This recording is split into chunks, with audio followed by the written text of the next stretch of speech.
I don't think King Von being in that parking lot with Quando Rondo was an accident. Okay. I don't think that they just ran into each other randomly. Okay, a lot of things don't make sense. All right, they said King Von was on ecstasy. The toxicology report said that he had ecstasy in his system, but he was apparently copping asleep in the back of the car, and then someone woke him up and said Quando's there, and it just all popped off.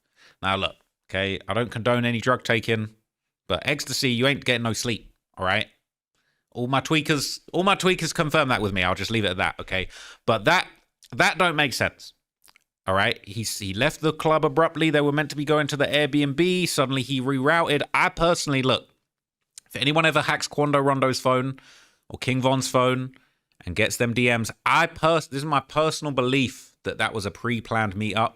I think Quando probably didn't realize that it was smoke on that level. It was probably some, all right, let me talk to you type thing. And look, when a gangster rapper, when a tough guy says, hey, let's meet up to talk, there's a little bit of underlying animosity there. You know that's finna be a setup. But some people, they stand on business. They say, no, I'm pulling up. We're going to talk it out. Okay? I don't necessarily think that Lil Tim was planning, we're going to assassinate King Von for Youngboy in this 4K Trey beef.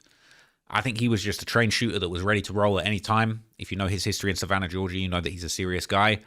But I think there's more to the story, man. I think there was some kind of pre-planned meet. It ended up going left. I think King Von was trying to set up Quando Rondo, quite frankly. We know all of his guys had guns on him that day. All right, but I want to watch this video today and listen to some of these theories that Trap University's putting out. I really like this channel. I want to give him some shine. Shout out to him. And let's get into it, man. Let's see what he has to say about the setup of King Von, because I know he comes with a lot of facts, a lot of good research, a lot of good theories, and real perspective from, you know, growing up in communities where real things are going on, man. So shout out to him. We're going to check it out today. Let's see what he's got to say.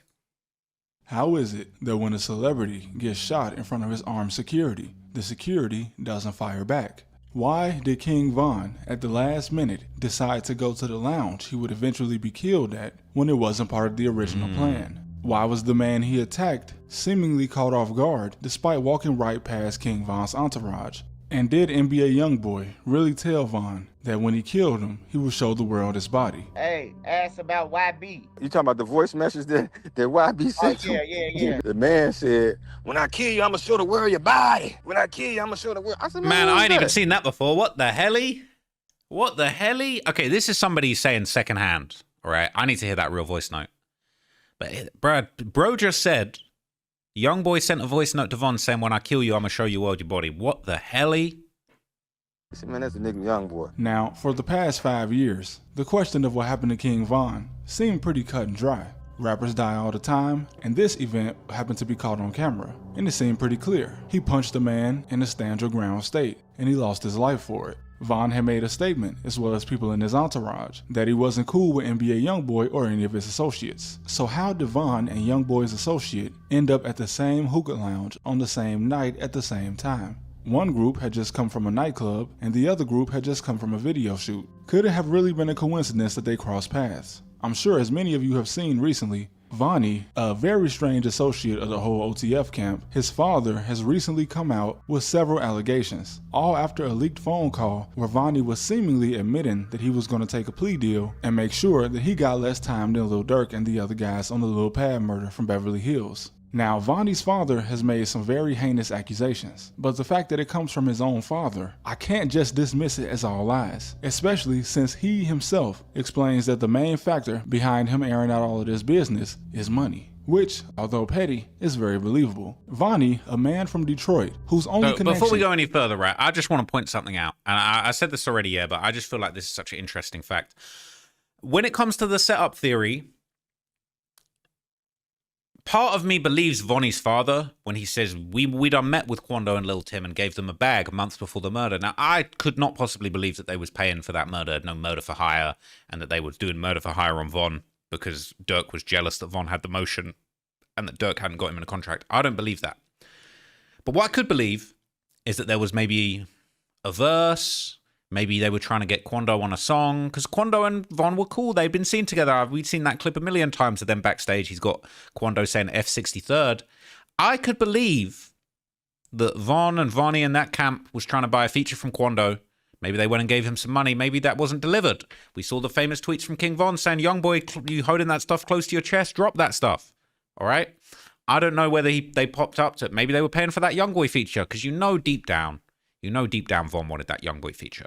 Okay, and look, there's a whole alternative theory as to why Youngboy and Von were beefing, and you're gonna see a little bit more about this when the 600 Breezy interview drops. All right, and Breezy's not talking about this incident at all, but Remo's coming with some crazy theories that actually King Von and Youngboy were messing with the same girl who went by the name of, I believe, Lil Blue or something like that, and the whole Jania thing and the whole Asian doll thing was all a spin-off from this disagreement that Von and Youngboy had over this girl. And Remo, he's been putting this theory out there, okay? No stranger to putting that theory out there. But we done seen King Von's sister Kayla B duking it out with Lil Blue. They had a fist fight. Damn near going on King Von's birthday. You couldn't make this up, okay? They had a fist fight, I think it was a year ago, but this was August 8th, 2024. Now, King Von's birthday is August 9th, so this was the night before. I don't know if it was maybe a midnight party. This isn't the fight. The fight is in the previous slide, but I can't show you that on YouTube, okay? But this all going on the day before, the night before King Von's birthday, okay? Tensions are high, and there's all these kind of rumors that she was involved. There's other stuff too, all right? There's apparently a bunch of DMs and messages that went back and forth between a woman named Blue and King Von's sister getting into a viral argument. People saying Offset sent hush money to one of them. Now, look, this is crazy. Look, we ain't going to go. I could break this all down for you in another video, right? But there's a whole bunch of messages going back and forth between these two. Okay. And look, I could believe that the whole thing started over a female. It seemed like females were involved from the very start to the finish, whether you want to do Youngboy's baby mama Jania, Asian doll ending up at Youngboy's house, all that kind of crazy stuff, okay? But all of these things make me believe that some kind of setup could be true, in the sense that maybe there was a verse that was paid for and it wasn't delivered. Maybe it was to do with a female. But there ain't no way they ran into each other like that randomly. It was crazy. But anyway, let's keep going with the video. With these gang members out of Chicago is that his father was close friends with King Von's father. But Von's father has been dead since 2005, nearly 20 years before Von died. But for some reason, Vonnie had weaseled his way in between two of the biggest artists coming into 2020. He's seen in several videos carrying the money and making big purchases for both Lil Durk and King Von, a man who's not even from Chicago. And in the immediate aftermath of Von's death, several allegations came out that people close to him were stealing from him, such as security footage showing men seemingly running from his home carrying items that they didn't come in with, and then there was talk of money missing out of the safety deposit boxes. And Vonnie's father claims that at least the safety deposit box was his son's doing. Now, Vonnie's father claims that Lil Tim, the man who was credited with shooting King Von after he attacked Quando Rondo, was paid months before the incident even took place. That's the thing where I personally believe that and this could all be cap, but if it's not cap and there was actually some truth to them meeting up months before this went down, I personally believe they were buying a verse. I personally believe they were doing music business, because the father says in one of his wild rants, he says something along the lines that if I knew they were setting up Von, I would have killed my own son. Now, that's just insane. I don't even believe that. But, all right, but I could believe that they met up and gave some money. They in the industry. They was cool with Quando. At that point in time, who knows if this girlfriend, but, you know, ex-girlfriend, whatever drama theory is true. But I could believe that they went and bought a verse and it wasn't delivered and that led to violence. But is he telling the truth? He claims that his son is the reason for the entire hookah lounge incident where Von attacked Quando Rondo and ended up getting shot. Just based on how the people around Von spoke of him, it appears that Von was a very predictable guy. Even before he was a superstar in Chicago, it was pretty much known that if he said he was going to do something to you when he caught you, that's exactly what was going to happen. Man. Look, listen, man. If you want to go by King Von's tweets, he damn near really did all that stuff that he said in his tweets. He said, "Me and T-Roy, we murder for fun." He said it. Okay. The murders would happen and he would be tweeting about it right after. Okay, that is what it is. All right, we can't ignore that. Okay, we can't pretend that stuff wasn't going on. King Von was broadcasting what he was really doing, and he seemingly really backed up with his tweets with actions and vice versa. And he made it clear, as well as an associate of his, Lil Reese, that when he caught Quando Rondo, something was going to happen. The plan after they left the first club was for everybody to go back to the Airbnb they had in Atlanta. But of course, that's not what happened. Vonnie's father is somehow insinuating that Vonnie is the reason that Von rerouted his caravan to the Monaco Hookah Lounge. So, just looking at it from the perspective of somebody that was trying to set up a murder. Now, knowing that Georgia is a stand your ground state, and Von being a hothead, having him pull up to the location of someone that he says he's going to attack when he sees them seems like the perfect bait to get him shot. But what would have been the reason for anyone wanting wanted Von dead. The first person that was blamed in any kind of conspiracy for this was Lil Durk, who at the time was not legally allowed to be around King Von due to a case that they had involving an attempted murder and a robbery. And mysteriously, Lil Durk seemed to go live at the same time that King Von was getting shot. Now, I've seen at least one guy, King AK-47, say that this looked like something that was going to establish an alibi. Now, the question is, why did Lil Durk have Vonnie around him? That is actually a crazy theory. I'm not saying I believe the theory, because a lot of people saw that live of Lil Durk. He went live around the time of King Von's death. A lot of people said that it looked like he found out from the comments for the first time that that's when it went down. Now, look, I think saying that's an alibi is just crazy. He went live after Duck's murder on a private jet. I mean, who knows? You could be saying alibi. Who knows? All right, allegedly, in my opinion, all of that stuff. But I do think he knew more of what was going on. I'll be honest with you.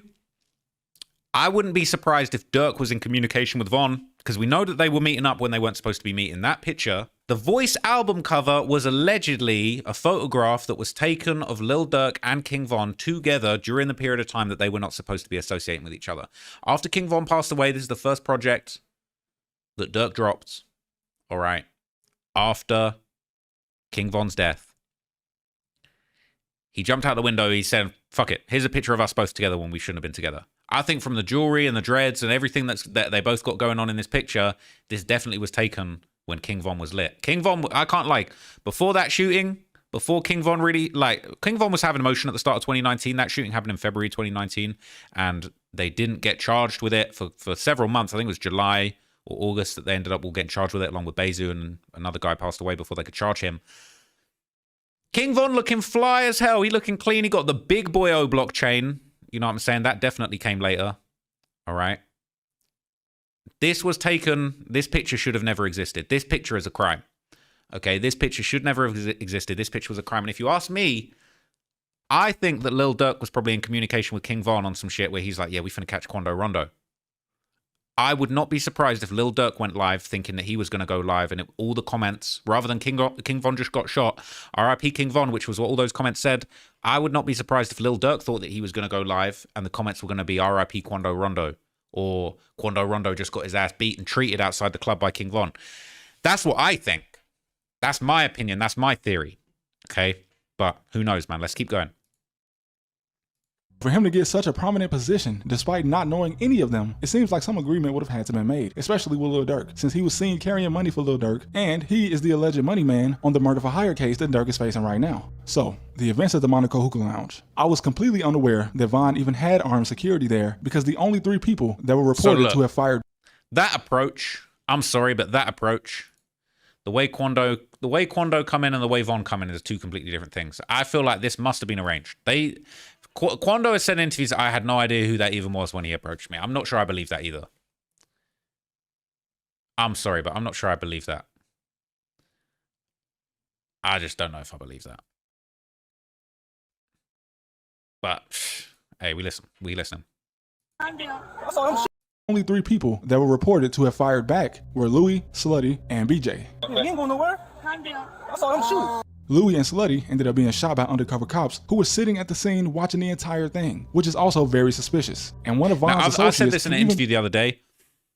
I believe that the feds were watching King Von, and a lot of people said, nah, it was Atlanta State Police that were there. Sure, but I wouldn't be surprised if some Atlanta State Police were tasked with watching what was going on. It was way too perfect. Why were they just happening to be outside this club? All right, and that club was all them people outside. They was looking like Von's people. I was looking like Von's whole crew, whole entourage, whole bunch of people, multiple cars. I think the police just happened to be camping out there because they was watching Von. We've seen that video of Von at the airport with the bald head ass guy questioning him when he's getting onto a plane. The feds were onto his case, and I wouldn't be surprised if they were waiting. They knew violence was going to pop off. Be heard telling Von's security, kill him, as if he was wondering why the security guard had done nothing. And Vonnie, who again is not even from Chicago, couldn't have had a close bond with any of them, as out of everything his father said, that is the most likely, that he was only there for money. And being the money man, he would probably know how easy it would be for him to steal money out of King Von's security deposit boxes, as he had probably made several trips to the bank with King Von depositing his money. And regardless of if you believe that King Von was some type of serial killer or not, it's more than likely that he would have been serving 25 to life for something had he still been alive today. And everyone around him knew this. The FBI say he was their lead suspect in a murder from 2014, and as I said, one of Lil Durk's lawyers, said on the Atlanta News that he would be the one charged in the Atlanta case had he still been alive, not Lil Durk. So somebody that wasn't his friend in the first place, and especially someone that was heartless, would have no problem getting him out the way for a quick come up. And the allegation of him being told that when he was killed, they were going to show the world his body just can't be a coincidence. I need to hear this voice note of Youngboy saying, when I kill you, I'm going to show the world your body. That is actually, I never heard that before. Shout out to Trap University, man. He telling me stuff that I ain't heard about Von before. And I'm, you know what I'm saying? I'm the world's leading King Vonologist. That's crazy. Only certain people are allowed in a room to take a picture like that. So for someone to jeopardize their job and likely freedom, there had to be some type of money involved. That's crazy, because obviously, look, the picture of Von's autopsy, or at least a picture of Von after his autopsy, went around the internet. It got leaked. It got posted. Youngboy rapped about it. I heard that they was actually suing. I heard that they were actually suing the morgue or the state or the city over that picture leaking. And I'm sure somebody got fired over that, surely. But that is crazy, man. The idea that Youngboy somehow had pulled strings at the morgue and got a picture of Von's body, and he promised that he would show the world his body afterwards. Now, that's one of the craziest things I've ever heard. Nobody just did this for fun. Now, I know you guys thought that we were already talking about conspiracy theories, but we still haven't gotten to the actual conspiracy theory pushed by Vonnie's father. Now, in the interviews he did with both Trenches News and DJ Academics, Vonnie's father said two things that, honestly, it's hard to know if he's saying this from what he actually witnessed, or if he's just been reading and watching conspiracy theories and he might think he's connecting the dots himself. But he says that in his talks with King Von, he says that King Von told him that he knew he only had 3 or 4 years to do his music, and he did not fully elaborate on that. But he says that King Von had some type of meeting, and after this meeting, King Von kind of told him that he knew that he had a limited amount of time. Now look, this is ridiculous, because we'd been known Von being on interviews talking about, yeah, I'm trying to go crazy before the feds come. He knew that he couldn't escape that stuff forever. He knew he was walking around with 7 bodies, eight if you want to count FBG Duck, you know what I'm saying? There was 12 rumored bodies in total, all right? We done debunked a few. I ain't gonna lie, bruh, I ain't gonna lie. People been telling me that there's even more bodies King Von had that I ain't even find, all right? And so look, I don't know if that's just a bunch of Reddit nonsense, but that's crazy. That's actually crazy. But he definitely knew he had limited time. He definitely knew the feds were coming. This wasn't a guy who knew. This was a guy who knew his time was limited, but not in the way of, yeah, Durk's going to set me up and I know that there's money. Like, bruh, come on, man. He probably knew that there was a lot of ops. Might not have taken that. Who knows, man? Somebody from Chicago could have lined up King Von if he survived this. And I heard the phone call where Vonnie was saying that he wants to get less time than Lil Durk, which is a guy that let him handle millions of dollars. So at the very least, we can prove that Vonnie is a slimy character, and that accusing him of setting up anybody would not be out of the ordinary for him. So in the end, it's clear that King Von didn't just die because he attacked someone in a stand your ground state. A witness on the scene who doesn't have any social media presence, just some random guy that was caught on a police body cam, even said that it looked like a setup. These motherfuckers just pulled up, jumping out the car. They do. They was set up before they got down. And although King Von could have avoided this, even said that it looked like a setup. These motherfuckers just pulled up, jumping out the car. They pulled up, jumping out the car, shooting. They knew. They were set up before they got down here. Now, is he saying that Quando's crew was set up in that they'd set up shop before King Von's crew came down here? Or were they saying that King Von's crew set up the play? Now, that's not clear, but that is crazy. And although King Von could have avoided this entire situation himself by not being a hothead, I do believe that somewhere, somebody was pulling strings to make sure things went exactly how they went. But that's